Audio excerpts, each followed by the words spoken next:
વડોદરા શહેરના ગોરવા વિસ્તારમાં આવેલા મધુનગર 4 રસ્તા બ્રિજ નજીક આવેલા સુકુન હાઇટ્સ 2 ફ્લેટમાં ગેસ સિલિન્ડર લીકેજ હોવાના કારણે આગ લાગી હતી। આ ઘટનાને પગલે આસપાસના લોકોમાં ભારે અફરાતફરી મચી ગઈ હતી। ઘટનાની જાણ થતાં જ તાત્કાલિક ફાયર વિભાગની ટીમ પહોંચી અને આગને કાબૂમાં લીધું હતું। વડોદરા શહેરના ગોરવા વિસ્તારમાં આવેલા શકુન હાઇટ્સ ફ્લેટના બીજા માળે આવેલા મકાન નંબર 203માં અચાનક ગેસ બોટલમાં લીકેજના કારણે આગ ભભૂકી ઉઠી હતી। આગ લાગતા જ ફ્લેટના રહીશો અને આસપાસના લોકોમાં ભયનો માહોલ સર્જાયો હતો। લોકો જીવ બચાવવા માટે સુરક્ષિત સ્થળે દોડી ગયા હતા।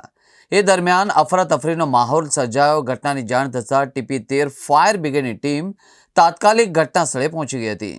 ફાયર ફાઇટરો દ્વારા આગને કાબૂમાં લેવાનો પ્રયાસ કરવામાં આવ્યો હતો।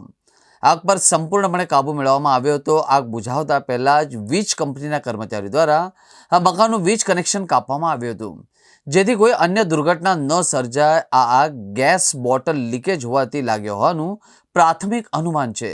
આ ઘટનામાં કોઈ જાનહાનિ થઈ નથી। આ અંગે TP13 ફાયર વિભાગના સૈનિક હેમંત ઉતેકરે કહ્યું કે આગ અંગેનો કોલ મળતા જ અમે ત્યાં પહોંચ્યા હતા। ત્યાં જોતા જ આગ દેખાઈ હતી અને પ્રથમ વીજ કનેક્શન કાપી અને ત્યારબાદ અમે આગ ઓલવાનો પ્રયાસ કર્યો હતો। આ આગ ગેસની બોટલ લીકેજ હોવાના કારણે લાગી હતી। સદનસીબે કોઈ જાનહાનિ થઈ નથી અને જરૂર જણાશે તો ફાયર સેફટીના સાધનો ન હોવાના કારણે નોટિસ પણ આપીશું।